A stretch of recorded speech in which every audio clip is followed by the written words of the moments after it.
करने के लिए अपना मास्टर स्ट्रोक चल दिया है।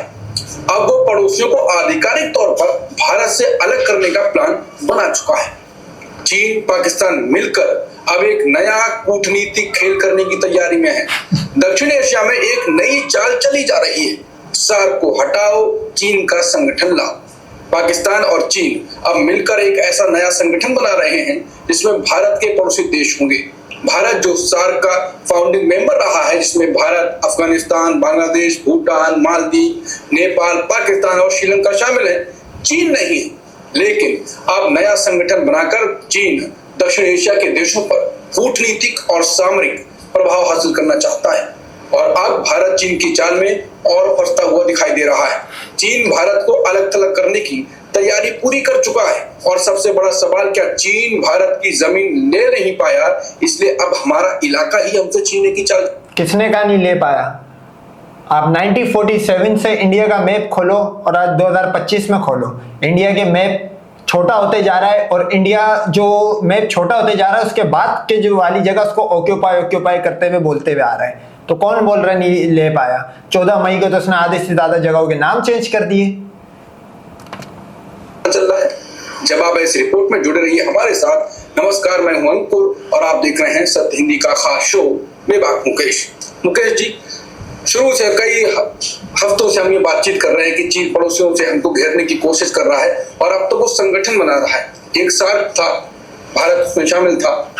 अब एक तो भयानक वीडियो स्टार्ट करो, नहीं तो ये ऐड आना शुरू हो जाएगा। किसान के रोशन कल चलो देशों को लेकर इस पर क्या कहेंगे? देखिए, मैं समझता हूँ कि ये भारत के लिए एक बहुत बड़ा झटका होगा कि अगर उसके इलाके में, दक्षिण एशिया का सबसे बड़ा मुल्क है और इस इलाके में भी अगर वो अपनी ताकत को बरकरार नहीं रख पाता है, अपने प्रभाव को बरकरार नहीं रख पाता है, तो क्षेत्रीय महाशक्ति भी नहीं रह जाएगा। आप विश्व गुरु और महाशक्ति की बात तो छोड़ ही दीजिए भाईजान, विश्व गुरु और ये तो आप छोड़ दो ना। आपकी जो प्लानिंग होती है, इंडिया की जो प्लानिंग होती है वो होती है पाकिस्तान के लिए। इसका मतलब ये है कि इंडिया अपना कॉम्पिटिटर समझता है पाकिस्तान को। भाई अगर नहीं समझता तो आप 7 लाख फौजी हटाओ। हालांकि उन 7 लाख को भी कुत्ते की तरह कूट पड़ी है। अच्छे खासों की सफाई हो गई है, अच्छे खासों की कश्मीरी मुजाहिदीन यूं करके काट पीट के, जिनको कभी बोलते बैट कमांडोज कर गए, जो भी करते वल्लाह इलम करके जा रहे। लेकिन असल में अगर आप देखो तो कंपटीटर भारत इसको मानता है पाकिस्तान को। तो पाकिस्तान तो सब कॉन्टिनेंट का विश्व गुरु नहीं हुआ ना, विश्व गुरु यानी कि सुपर पावर नहीं हुआ। असल में तो पाकिस्तान है कि जब जाता है, जब वो जंग उसको करनी होती है, जब वो उनके तरफ पिन करता है और ये कुत्ते की धूम पे जैसे पांव रखते कुत्ता तिल मिलाता है, इसी तरह भारत तिल मिला के पाकिस्तान की तरफ आता है, पाकिस्तान वहां पे जाता है।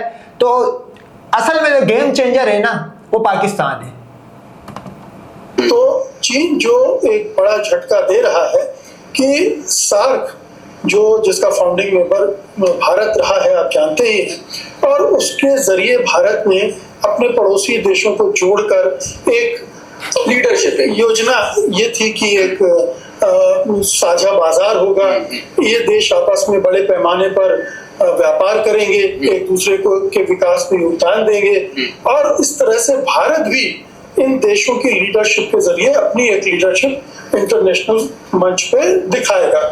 लेकिन ये लीडरशिप भी अब उससे छिनने जा रही है। मुझे पता नहीं कि मोदी सरकार इसको लेकर ये लीडरशिप ठीक अब किसके हाथ में? नेपाल 2015 में इनके हाथ से निकल गया, पाकिस्तान का तो चलो मामला ही अलग है, बांग्लादेश अब निकल गया, तो ठीक अब इनके हाथ में। मालदीव बहुत पहले का निकला था, श्रीलंका भी बहुत पहले का निकल गया था, तो इनके हाथ में ये थे कब? मेरे को इस बाबे की बात समझ ही नहीं आई है या नहीं है। लेकिन लगातार डेवलपमेंट जो देखे हैं हमने कि पहले चीन में पाकिस्तान अफगानिस्तान के साथ मीटिंग हुई और उसके बाद धीरे से अफगानिस्तान को सी पैक जो योजना है, वन बेल्ट रोड इनिशिएटिव, उसमें जोड़ लिया और उस वजह से मेरे को तो ये लग रहा है कि पाकिस्तान, ये मेरा अपना पर्सनल व्यू है, इसमें कोई गवर्नमेंट ऑफिशियल नहीं है, कि पाकिस्तान पे जो तालिबान के जो हमले हो रहे थे वो लगता है हमारी मिली भगत थी कि किसी तरह इनको अफगानिस्तान को भी हिस्सा मिले और अफगानिस्तान भी उससे नोट कमाना शुरू करे। तो मेरे को ऐसा लगता है कि ये हो सकता है, अज्यूम ही कर सकते हैं, मेरा अपनी राय कि हो सकता है कि ये मिली भगत से ही अफगानिस्तान को पाकिस्तान ने ऐड करवाया इसके अंदर, वरना चाइना क्यों ऐड करता? अटैक हुए तो करा ना, तो इसका मतलब मिली भगत थी कहीं ना कहीं। अफगानिस्तान से जिसके साथ हम अपने संबंध बेहतर करने की कोशिश कर रहे थे वो भी छिटक गया, और इधर बांग्लादेश में वो लगातार अपनी पैठ बना रहा है। बांग्लादेश की सरकार भी चीन के साथ जाने को तैयार दिख रही है, और अब बांग्लादेश को बुलाकर भी उन्होंने बात की, और वहीं से ये चर्चा शुरू हुई कि दक्षिण एशिया में सार्क को डिफंक्ट कर दिया। सार्क की 2014 के बाद से अब तक एक भी मीटिंग नहीं हुई है। हर दो सालों में एक शिखर वार्ता होती है इन सार्क देशों की, जो कि 2014 से नहीं हो रही है। 2016 में पाकिस्तान में होनी थी, लेकिन उसी समय उड़ी का अटैक हो गया और भारत ने मना कर दिया जाने को। अब भारत पाकिस्तान की जो आपसी अनबन है, जो झगड़ा है, उससे पूरा सार्क बैठ गया। और यहाँ जहाँ भारत को एक बड़प्पन दिखाना चाहिए था इस संगठन को बचाए रखने के लिए, इसको आगे ले जाने के लिए, वो संगठन ही खत्म हो गया। तो अब एक वैक्यूम बन गया है, और उस वैक्यूम का फायदा चीन उठा रहा है। चीन ने पहल कर दी है, और ये तमाम देश एक एक करके उससे जुड़ेंगे, क्योंकि चीन का अपना प्रभाव है। चाहे श्रीलंका हो, म्यांमार हो, बांग्लादेश हो, नेपाल हो, भूटान हो, इन सब देशों भाई चीन ने उस पार्टनर को अपने साथ रखा है जिस पार्टनर ने ये रशिया को सुपर पावर से तोड़ा है। सही है, चीन ने उस पार्टनर को रखा है जिसके पीछे अमेरिका, अगर आप समझते हो कि सिर्फ इजराइल के पीछे अपनी मरवाता है तो ये गलत बात है। अमेरिका पाकिस्तान के पीछे भी मरवाता है और इनडायरेक्टली लोगों से वो बातें सुनता है, स्पेशली यूरोपियन यूनियन से जब सैंक्शंस की बारी आती है कि सैंक्शंस लगी हुई कंट्री को कैसे फंडिंग कर रहा है। तो ले दे के चीन ने उस बंदे को अपने पास रखा हुआ है कि जो है गेम चेंजर। मैं आपको सब कॉन्टिनेंट की पॉलिटिक्स छोड़ो, अगर आप जियो पॉलिटिकली भी देखो ना तो पाकिस्तान ही गेम चेंजर है। ये इंडिया अलग थलग क्यों पड़ रहा है? देखो जियो पॉलिटिक्स में कोई किसी का सगा नहीं होता, मुस्लिम कंट्री के अगेंस्ट भी जा सकती है, इसमें फायदे ढूंढे जाते हैं। लेकिन इंडिया का मतलब आप नोट करो गेम चेंजिंग था ही नहीं, किसी दौर से भी नहीं था। एक तो कोई हिंदू कंट्री थी नहीं, दूसरा उसके कोई अलाय इतने मजबूत थे नहीं। फॉर एग्जाम्पल अगर नेपाल इनका अलाय होता भी तो क्या है, झांड भर की उसकी औकात, एक मिसाइल गया खत्म। तो वही मतलब उसकी कोई स्ट्रॉन्ग लॉबी थी नहीं इंडिया की। इंडिया खुद एक लॉबी का हिस्सा रह सकता है, जैसे रशिया का रहा था, अमेरिका का रहा था। अब माशाल्लाह तीनों जगह से अलग थलग हो गया। अब तो राइजिंग जो न्यू हैगा अपकमिंग सुपर पावर वो चाइना है। अफगानिस्तान, पाकिस्तान तो है ही, श्रीलंका, तो इन सब देशों को वो जोड़ने की ताकत रखता है, क्योंकि उसके पास मनी पावर भी है, पहले से प्रभाव दिखा चुका है उन पर, उनकी है पकड़ अभी। बिल्कुल पकड़ है, और अब वो इस पकड़ के जरिए पूरे दक्षिण एशिया में ही भारत को अलग थलग कर देगा। यानी ये तमाम देश चीन के बनाए संगठन के हिस्सेदार होंगे, चीन की बनाई योजनाओं पर काम कर रहे होंगे, चीन से ऋण ले रहे होंगे, कर्ज लेंगे, चीन का इन्वेस्टमेंट इनमें होगा, चीन के लिए ये इतना बड़ा मार्केट खुल जाएगा, वो सब काम उसका आसान हो जाएगा, और भारत अलग थलग खड़ा टुक टुक देखता रहेगा कि ये हो क्या रहा है। जब मैच में ब्रेक होती है तो लाइफ में क्यों नहीं, जैसे कि ये वो जहां उसको खड़ा होना चाहिए था वो वहां से दरबदर हो जाएगा। तो ये एक बहुत बहुत बड़ा गेम प्लान है चीन का। जैसा आपने कहा कि मास्टर स्ट्रोक है, ये बड़ा खेल है। जिस तरह की बिसात उसने पूरी बिछा दी है, इसमें भारत के लिए अब बहुत गुंजाइश रह नहीं गई। वो क्या करेगा? उनके हाथ और शामिल हो सकता है तो और बेइज्जती। देखिए भारत तो शामिल है ना एससीओ में। क्या हुआ वहां पर? अभी हाल की बात है कि एससीओ में उसकी सुनी ही नहीं गई। पहलगाम हमले का जिक्र तक करने से मना कर दिया गया। और एससीओ का जो एससीओ में तो भारत के साथ, भारत माता के साथ वो हुआ है कि लड़ से थपड़े मारी और झांटों से गला घोट दिया। भारत माता की एससीओ में तो ये औकात हुई है। तो मैं नहीं समझता कि अभी जो न्यू जो संगठन बन रहा है इसके अंदर भारत माता आपकी जाएगी। आया था उससे भारत ने अलग कर लिया था। तो आप जब बाकी देशों के साथ नहीं चलोगे तो बाकी देश अपना अलग रास्ता ढूंढने लगेंगे। और सबसे बड़ी बात यह है कि चीन एक बहुत बड़ी ताकत बन चुका है, और ज्यादातर देश कोशिश करते हैं कि बड़ी ताकत के साथ जुड़े।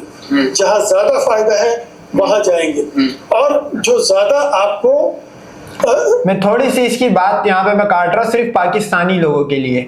इसने बाबे ने ये कहा कि ज्यादातर देश ये कोशिश करते कि वो बड़ी ताकत के साथ जुड़े रहे। आपको पता है 2014 में पाकिस्तान ने बड़ी ताकत से बगावत करी थी, जिसके बाद पाकिस्तान में सैंक्शंस लगे। 2014 से 2022, 23, 24 तक का, स्पेशली 23 तक का तो आपको फेस पता पाकिस्तान कितने बुरे दौर से गुजरा है। उसकी वजह यही थी कि आपने सुपर पावर रिजीम चेंज करने की कोशिश करी और आप चाइना की लॉबी में गए 2014 से पक्की तरह, पूरी तरह, जिस वजह से आप अमेरिका से दूर होते चले गए। तो पाकिस्तान ही वो कंट्री है जो सुपर पावर से भी अलग हो सकता है। छूट दे रहा है, आपको आजादी दे रहा है, तो वो वहां जाएंगे। भारत ने ये समझदारी, ये बड़प्पन नहीं दिखाया। उसकी तरफ से आप देखिए पिछले 11 साल में क्या इनिशिएटिव हुआ है। दक्षिण एशिया का क्षेत्र ही ले लें आप, एक इनिशिएटिव आप गिना दीजिए। एक बिम्स्टेक संगठन बना जरूर है और उसमें वो भी पुराना है, कोई नया नहीं है। उसमें बंगाल की खाड़ी से लगे हुए जो देश हैं, जिसमें श्रीलंका है, उधर म्यांमार है, बांग्लादेश है, ये सब है। लेकिन अगर ये एक संगठन चीन फ्लोट कर देता है और ये उससे जुड़ जाते हैं तो बिम्स्टेक भी ठंडा पड़ जाएगा, क्योंकि वहां भी तो भारत की चलेगी नहीं ना फिर। तो ये एक बहुत बहुत बड़ा, एक मैं कहूंगा कि डिप्लोमेटिक डिफीट होगी भारत की, जिसका असर उसके पूरे। आप नोट करो, यही वो लोग थे पहलगाम में जो कुत्ते मरे, उसके बाद जो भी 10 मई तक हुआ, ये लोग ने सरेंडर करा। ये उस पहलगाम में कुत्ते मरने से पहले ये लोग भारत सरकार की तारीफें करते थे, हमारी फॉरेन पॉलिसी, हमारा विदेश मंत्री, हमारा फला मंत्री। क्या हुआ? 10 दिन के अंदर अब इनके ये लाले पड़ गए कि ये अब इंटरनल पॉलिटिक्स में भी एक दूसरे के कपड़े फाड़ रहे। तो ये पाकिस्तान ने जो काम करा है ना, जो फाड़ा है इनका भारत माता का, उसका ना मोची है ना दर्जी। अब आप समझ गए होंगे कि भारत माता का क्या पहाड़ा गया है इस 10 मई के दिन। ओवरऑल जो छवि है, जो ताकत है, जो इमेज है, उस पर पड़े। भारत की इमेज विदेश नीति में बहुत ही शानदार रही थी, अब जो बन के आ रही है वो भी बहुत ही डाउन नजर आ रही है। लगातार जब से हमारा ये संघर्ष चला पाकिस्तान के साथ, उसके बाद से पाकिस्तान पॉजिटिव हो रहा है उसके साथ, और हमारे साथ नेगेटिव सब कुछ हो रहा है। पाकिस्तान ने इसको भी सपोर्ट कर दिया, चीन का तो वैसे भी वो दोस्त है।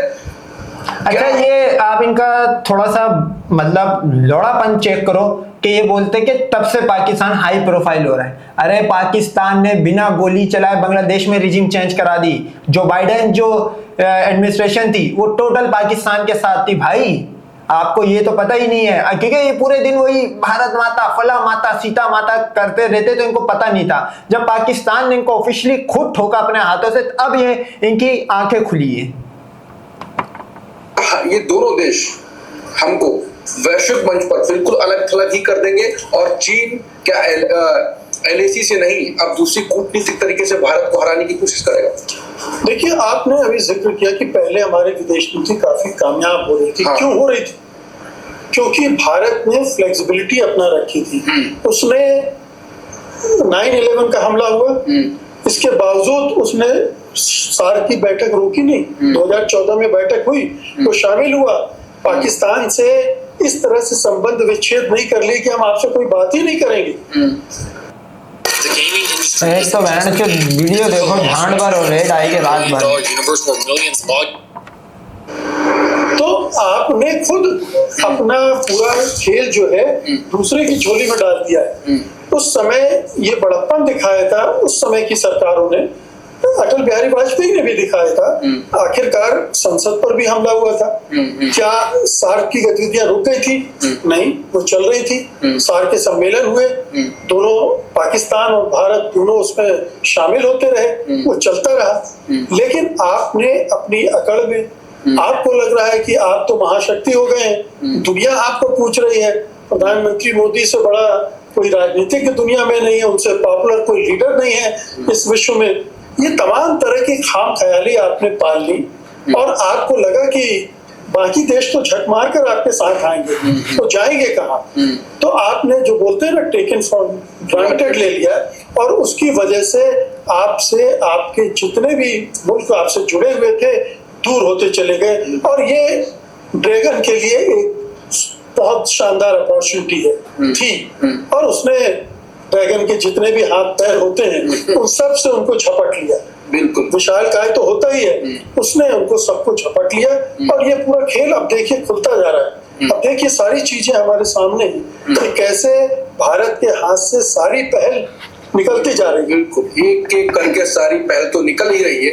अब भारत को क्या करना चाहिए? चीन तो लगातार कोशिश कर रहा है, अब वो संगठन भारत को राम की मारनी चाहिए, क्योंकि राम का मंदिर बनाए और भारत में पनौती शुरू हो गई। सबसे पहला काम, कोई डिप्लोमेसी, कोई फॉरेन मिनिस्टर नहीं चेंज करो, राम को ना वो कलुए को दे गांड दे गोली दे मुक्के दे लाते दो। ये उस मनुष्यत की वजह से भारत की ये हालत हुई है।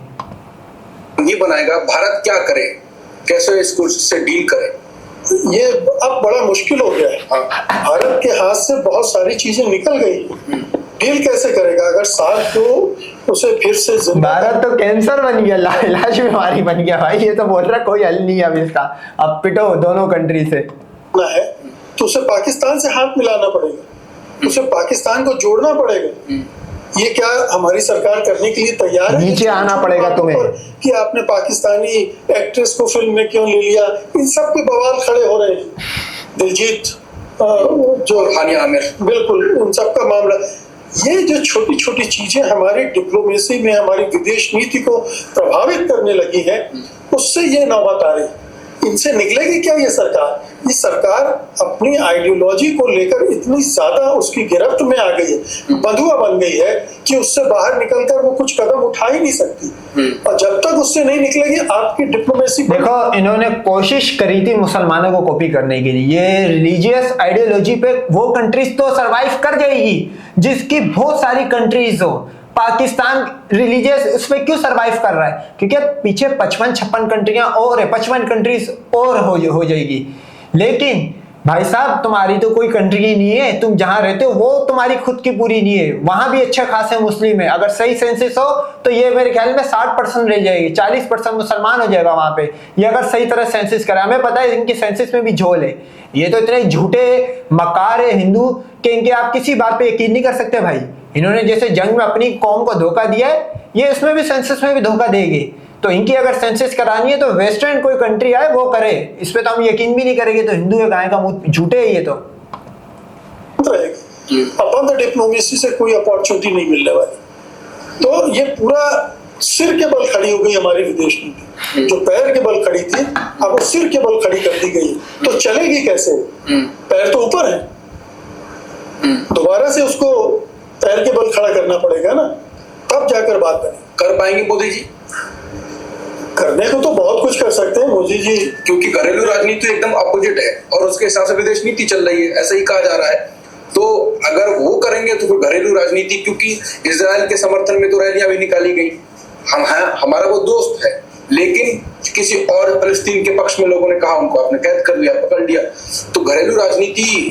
अब यहाँ पे वो जो मुसलमान है, हालांकि मुझे पता है वो उनका नाम किससे शुरू होता है किस पे खत्म होता है, फिर लोग बोलेंगे यार तू सेक्टेरियन बातें बहुत करता है, लेकिन ये है वही, सच बोलना चाहिए, अच्छा लगे बुरा लगे। तो वो जो मुसलमान जो इंडिया के जो उनको दिखाने के लिए, लॉयल्टी प्रूफ करने के लिए देखते, तो ये है भाई तुम्हारी औकात, इंडियन मुसलमानों तुम्हारी औकात ये कि तुम्हें फलस्तीन के हक में रैली निकालने की इजाजत नहीं है, और वहां पे वो इजराइल के हक में निकाल रहे हैं। हालांकि वो जो निकाल रहे हैं वो बहुत कम तादाद के हिंदू है, लंडवक जो भी है इस सीता की भट्टी चूस से निकले हुए, लेकिन है ना, आप में इतने सारे हो और आप लोग की गैरत मरी हुई, आप एक रैली नहीं निकाल सकते। ये सोचने का मकाम है। ये टू नेशन थ्योरी जो है वो इसी वजह से एग्जिस्ट कर रही है आज तक, ये वो वजह ही थी। दिखाती कि विदेश नीति कैसी है। अगर आप वो करेंगे तो घरेलू राजनीति खराब हो जाएगी। तो कर पाएंगे, नहीं कर पाएंगे तो, और नहीं कर पाएंगे तो और भी। अगर कोर्स करेक्शन नहीं होता है तो भारत को अभी और नुकसान झेलने पड़ेगे। ये तो अभी आपको ये गोलबंदी ऊपर ऊपर की दिख रही है ना, इसके बाद आपके हाथ से बाजार भी। अभी तो इब्तिदाई इश्क है प्यारे, अभी देख आगे होता है क्या क्या। खिसकते चले जाएंगे। बिल्कुल, क्योंकि वहां चीन का माल आएगा, आप उससे कॉम्पीट भी नहीं कर पाएंगे। अब तो चीन आप आर्थिक स्तर पर भी आपके लिए बहुत समस्याएं खड़ी हो जाएंगी। बिल्कुल, चीन तो क्योंकि ये तो अपना जहाज नहीं आज तक बना सके, इंजन भी पकड़ दकड़ का बना रहे थे, वो नहीं असेंबल कर, सिर्फ जहाज असेंबल नहीं कर पाए अपना, बनाएंगे तो फिर क्या कंपोनेंट तो खुद नहीं बनाते ना, ये तो बाहर से मंगवाते उसको असेंबल करते, तो ये असेंबल भी नहीं कर पा रहे।